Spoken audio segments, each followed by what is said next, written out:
Lagos Talks 91.3.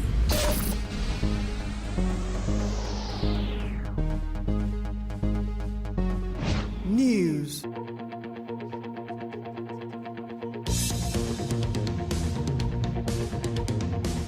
The Federal Executive Council, the FEC, has approved the new National Automotive Industry Development Plan 2023. Minister of Industry, Trade and Investment, Otumba Adeniyi Adebayo, who disclosed that the new plan is to provide outstandingly competitive fiscal and non-fiscal incentives needed by automotive industry, also outlined other approvals by the Council for his ministry. Well, for the trade policy of Nigeria for 2023 to 2027. It's basically a review of the old trade policy that was in place, and the whole idea also was to have a policy in place that will improve Nigeria's trade within the World Trade Organization and to bring increased level of trade in Nigeria comparative to GDP, to bring in more revenue for the country. That also was approved by Council today. Our correspondent, Valiat Adenekon, reports that the Minister of Youth and Sports Development, Sunday Dare, disclosed that the FEC approved contract for the construction of the National Sports Medicine and High Performance Center at the Moshood Abiola Stadium in Abuja at the sum of 2.4 billion naira within 3 years. And this code of governance will attract obligations like accountability, which are critical to investor confidence and also sector clarity. The approval also covers incentives for private investors in sports development. Approved were the proposed tax and fiscal incentives needed to drive sports as business. In this policy, there's something for the athletes, there's something for the government, there's something for the mass of sports-loving Nigerians. There's definitely something for our youth population because it has a fully developed sports value chain. Presidential media aide Malam Garba Shehu also read out other approvals for various ministries, including the Ministry of Environment, the FCT, Finance, amongst others. Senate President Ahmed Lawan at yesterday's plenary read a letter in which President Muhammadu Buhari is seeking the approval of the Senate for a new loan request of $800 million.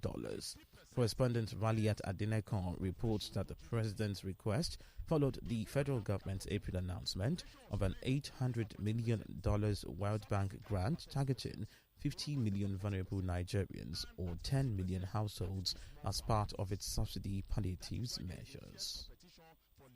Approved an additional loan facility to the tune of USD 800 million to be secured from the World Bank for the National Social Safety Net Program, and the need to request for your consideration and approval to ensure early implementation. Copy of fake extract attached. The Senate may wish to know that the program is intended to expand coverage of shock responsive safety net support among the poor and vulnerable Nigerians.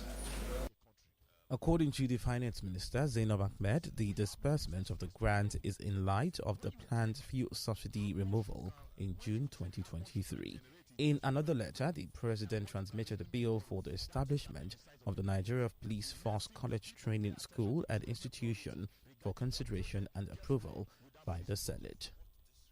The Presidential Election Petitions Court, sitting at the Appeal Court in Abuja, has adjourned the pre-hearing of the petitions filed by Peter Obi and the Labour Party against President-elect Bola Tinubu to Wednesday, May 17, 2023. The adjournment was at the instance of the parties whose legal representatives told the court that there are a number of outstanding applications yet to be filed and that they have unanimously decided to take 1 week to finalize the filing and exchange the documents. A 5-member panel of the court led by Justice Haruna Samani had on Monday directed lawyers representing Obi, the Labour Party, Tinubu, the APC and the INEC to meet and harmonize their documents. A private firm contracted by the federal government for the production of the country's international passports Iris Smart Technologies Limited has decried the unavailability of foreign exchange by the Central Bank of Nigeria to carry out its operations effectively. The managing director of the company, Yinka Fisher, who made this known when he appeared before the House of Representatives ad hoc committee to investigate the proposed domestication and processing of Nigerian international passports, also accused the Nigeria Security Minting and Printing PLC of sabotaging its efforts because the government agency failed to secure the contract for the production of the passports. Ask our bankers to bid for FX on our behalf in order to open LCs for us. CBN and NSPMC decided that they were going to tell our bankers to stop selling FX to us so that we cannot open LC, so that we cannot deliver booklets, so that we'll be in breach of our agreement. That was what gave rise to the first scarcity of booklets in Nigeria. It wasn't our inability to deliver, it was a sabotage on our part by CBN and the Central Bank of Nigeria, the CBN, says that the 11-digit number bank verification number, the BVN, issued in Nigeria remains for life and has no expiry date as reported by a national newspaper. Its acting director of corporate communications, Alhaji Isa Abdulmumin, who disclosed this in a statement yesterday, said that the claim was completely false and therefore advised bank customers to be guided accordingly, as once a customer's biometrics have been captured and enrolled in the database of the NIBSS, the BVN remains for life. However, the regulatory framework for BVN issued by the CBN in 2021 stipulates that customers can only change their records due to certain conditions spelled out in the document and after being cleared by relevant authorities. The Joint Admissions and Matriculation Board, JAMB, Registrar Professor Ishaq Oluyede has assured Nigerian students evacuated from the war-torn Sudan that the board will provide necessary infrastructure to enable the students complete their education in Nigerian universities if they so wish. JAMB Registrar gave the assurance while he received a delegation from Nigerians in Diaspora Commission, NIDCOM, led by its chairman and CEO, Honorable Abike Dabiri Erewa, and promised that the National Universities Commission is also working to ensure a seamless transition for the completion of the studies of the affected students. He, however, noted that in line with the Arusha Addis Ababa Declaration, a university transfer student must have spent at least 2 years in any university before certification. I can speak for the National Universities Commission, given our interaction during the Ukraine crisis. And I can say that the Nigerian Universities Commission will be ready to partner with you and with us to ensure smooth transition of the returnees. University admission is personal, is individual. Each institution, each individual will determine which university to go. And universities have a standard rule all over the world. When you have inter-university transfer, the request is for transcript. The basic, what every university will ask for, is the transcript of what you have. In line with the ongoing rehabilitation of the BRT corridor from Ikorodu to Stadium, the Lagos State government has announced that traffic will be diverted at Ogolonto Junction from Friday 12th to Friday 19th of May 2023 for a duration of 1 week to enable seamless repairs of the failed section. Allaying the fears of the citizenry, Commissioner for Transportation, Dr. Frederick Oladende, explained that traffic inbound Majidun and beyond from Obasekumade would be diverted to Agric to make a U-turn to access their desired destinations, while traffic inbound Obasekumade from Agric will be diverted to Majidun to make a U-turn and continue their journeys. He reaffirmed that the rehabilitation works will be carried out at midnight to minimize inconveniences. The Lagos State government on Wednesday continued its enforcement against illegal construction in Banana Island and resealed 12 buildings which previous seals were removed. The government also demolished fences on new project sites encroaching on waterways and other parts of the state, including some that were took partially demolition to compel compliance. The news agency of Nigeria, NAN, reports that the general manager of the Lagos State Building Control Agency, Mr. Gbolahan Oki, who led the enforcement team, told some residents that he was sealing buildings that were without approvals and others built beyond approved setbacks, while advising them to go for regularization.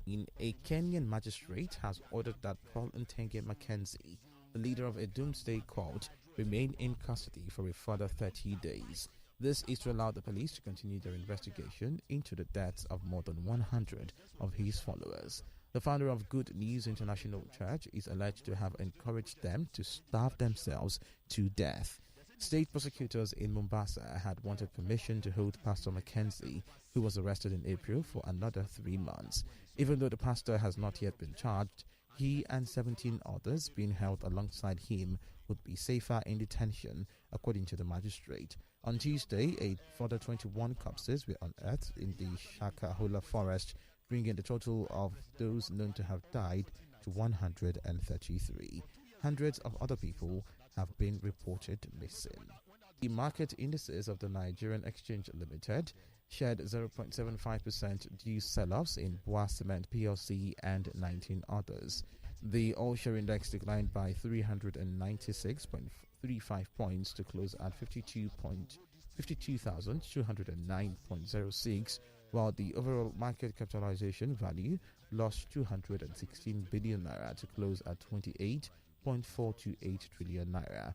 However, the market price closed positive as 34 stocks gained relative to 20 decliners. Inter Milan took a big step towards reaching the Champions League final as they beat their city rivals AC Milan 2-0 in a thrilling Milan derby at San Siro. Goals by two of the players helped Inter for research to reach the final since they last lifted the trophy 13 years ago. Anything but a defeat in the return leg next week would set up the final, where they will face either Manchester City or Real Madrid. Club captain Sergio Busquets has announced he will leave Barcelona in June at the end of his contract, ending a highly successful era at the club. Busquets has won the Champions League 3 times with Barcelona and La Liga on 8 occasions before the season, with the Catalans set to triumph again for the first time in 4 years. The 34-year-old has been a key player for Barca since breaking into the first team under their former coach Pep Guardiola in 2008, becoming the club's captain in 2021.